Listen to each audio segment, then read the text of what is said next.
Hoy hablaremos de apnea neonatal en un contexto de apnea del prematuro. La presencia de apnea del prematuro es una patología que comúnmente mantiene a estos niños en unidad de cuidados intensivos neonatales por periodos prolongados. De ahí su importancia. La incidencia y gravedad de apnea en el recién nacido prematuro aumenta en la medida en que disminuye la edad gestacional. La inestabilidad e inmadurez de los centros respiratorios propias del prematuro han sido consideradas como las causas del cese del esfuerzo respiratorio. Van a encontrar varias definiciones de apnea neonatal. La definiremos como la ausencia de respiración por un periodo de 20 segundos o más, o cualquier cese de la respiración asociado a bradicardia, hipoxemia, desaturación, hipotensión. Epidemiología. Se presenta principalmente en el prematuro, en un 50-60%, de los cuales un 40% son de origen central, 10% obstructiva y lo más frecuente es una presentación mixta. Casi todos los prematuros dejan de sufrir pausas de apnea cuando llegan a una edad equivalente a las 37 semanas de gestación. La mortalidad por apnea hoy en día es mínima. Se debe principalmente a la inmadurez de los centros respiratorios y se presenta generalmente entre el segundo y tercer día de vida para adelante.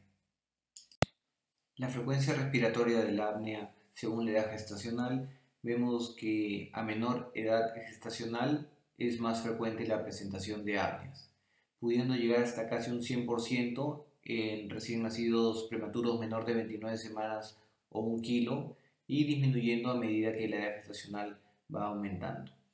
El apnea de la prematuridad ocurre repetidamente, incluso pudiendo hacernos confundir con la respiración periódica. La respiración periódica se caracteriza por ciclos regulares y recurrentes de respiraciones de 10 a 15 segundos de duración que son interrumpidos por pausas de al menos 3 segundos de duración. No viene asociado ni a bradicardia, ni a cianosis, ni hipotensión. Es un patrón respiratorio benigno y que no requiere tratamiento.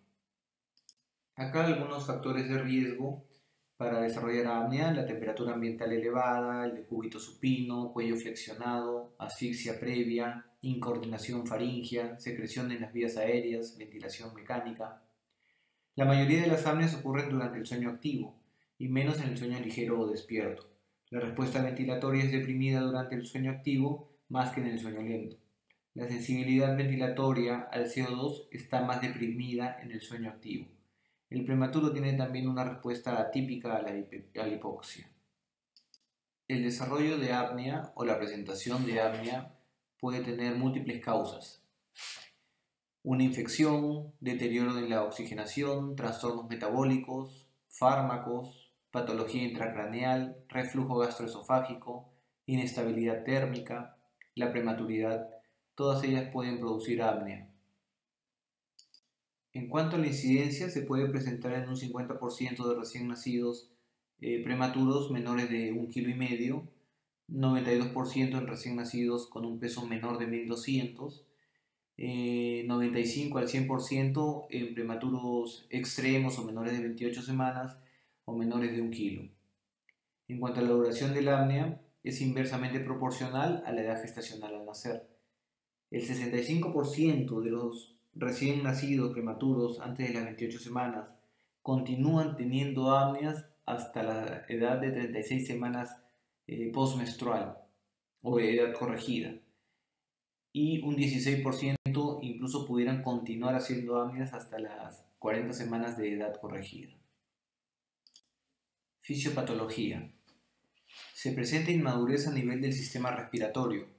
Su manifestación más grave es la apnea, definida por muchos como la respuesta final común de neuronas incompletamente organizadas e interconectadas a una multitud de estímulos aferentes.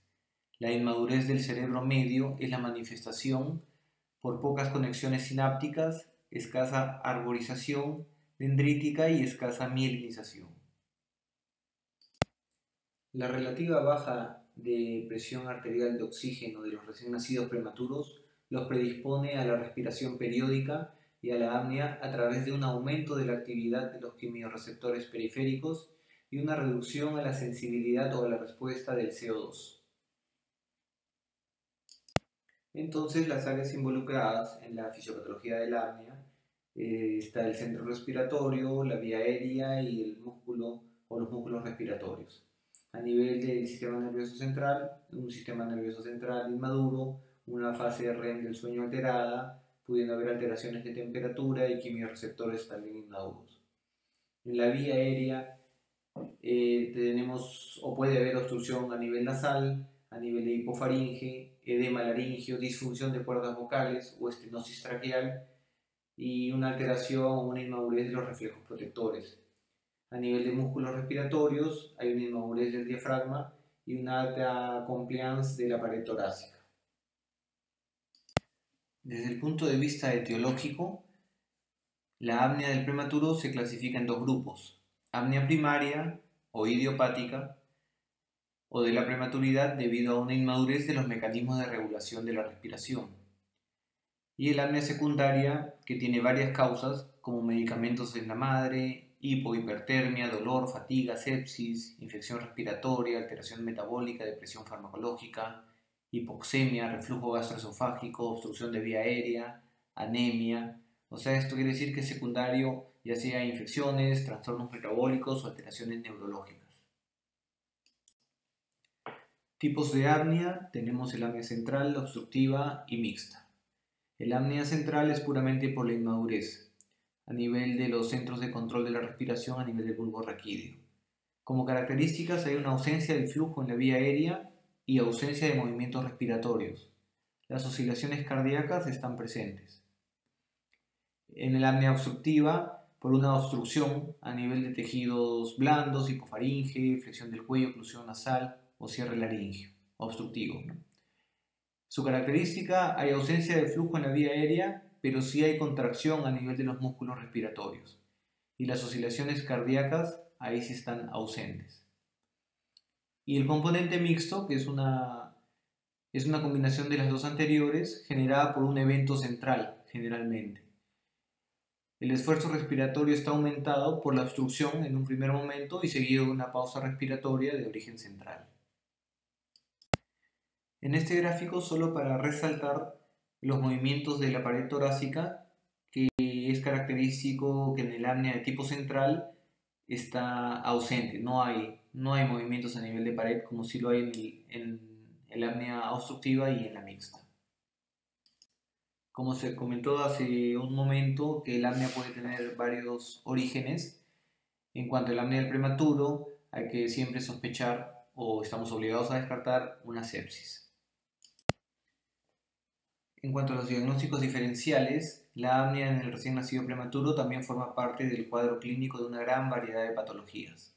A la cabeza, infecciones, sepsis, neumonía, alteraciones respiratorias, anormalidades estructurales a nivel de vía aérea superior, obstrucción de la vía aérea, como pueden estar presentes en algunas condiciones médicas asociadas a síndrome craneofaciales o condiciones con el tono muscular alterado, un síndrome de Down o enfermedades neuromusculares, por poner un ejemplo, enterocolitis necrotizante, alteraciones metabólicas, hipoglicemia también a la cabeza, lesiones del sistema nervioso central o hemorragias intraventriculares, leucomalasias, malformaciones congénitas, uso de medicamentos como opioides o anestesia general, que serían apneas posoperatorias, o alteraciones hematológicas, como lo serían las anemias.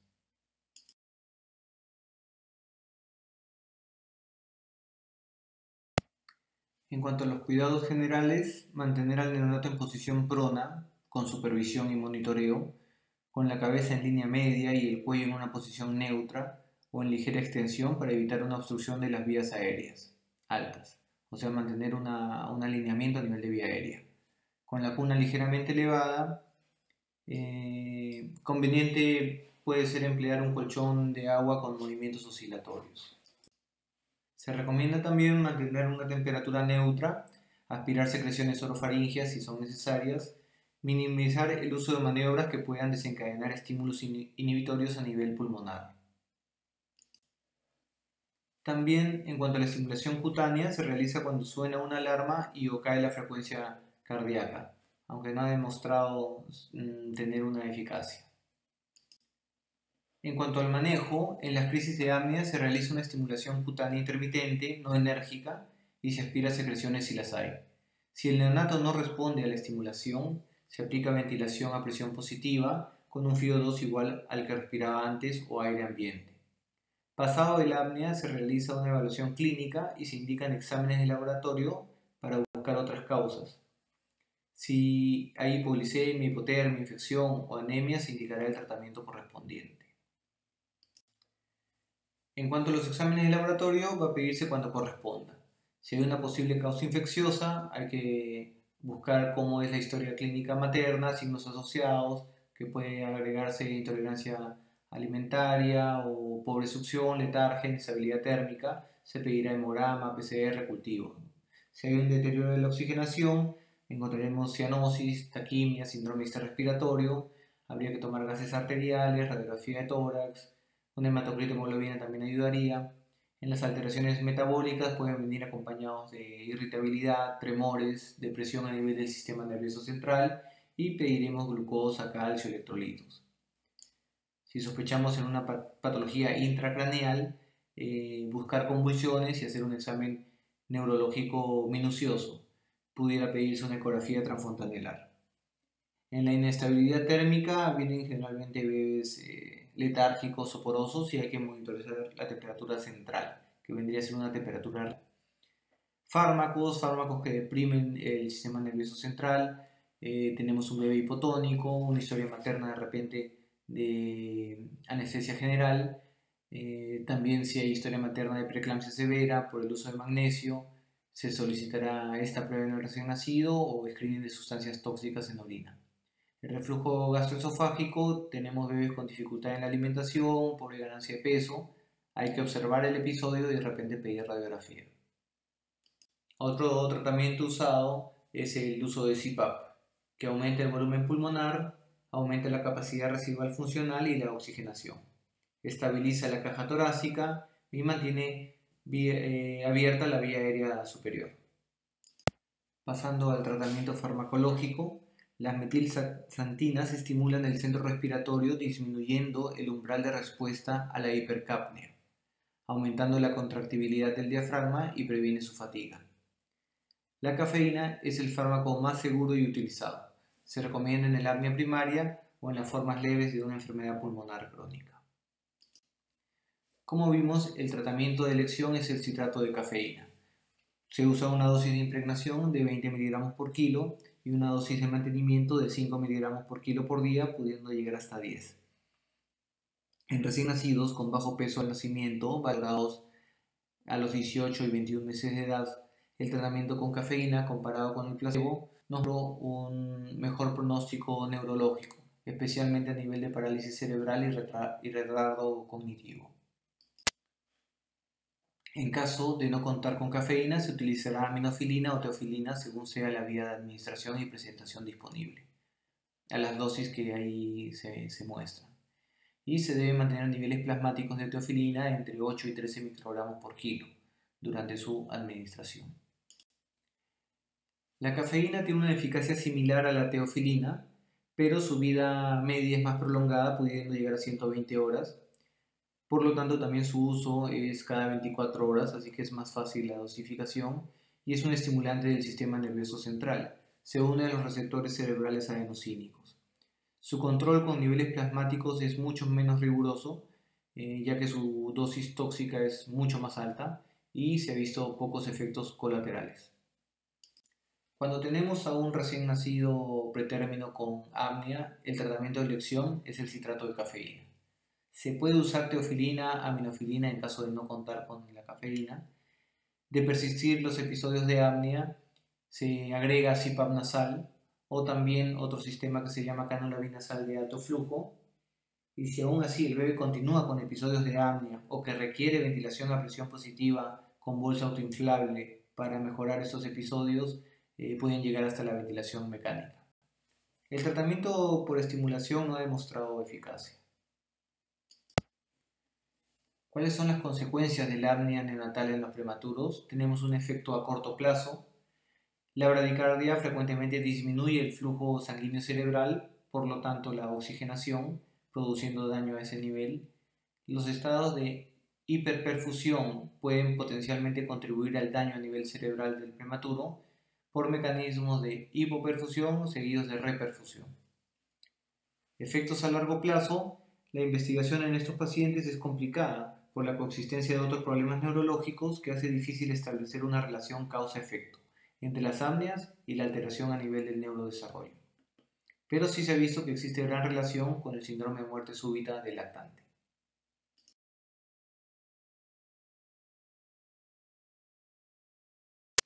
El estudio CAP demostró eficacia y seguridad de la cafeína en el tratamiento del apnea del prematuro en recién nacidos de muy bajo peso. En el estudio CAP también se vieron resultados secundarios que la cafeína reducía la displasia broncopulmonar, disminuía la necesidad de presión positiva en la vía aérea por una semana y se vio también un aumento de peso de forma temporaria.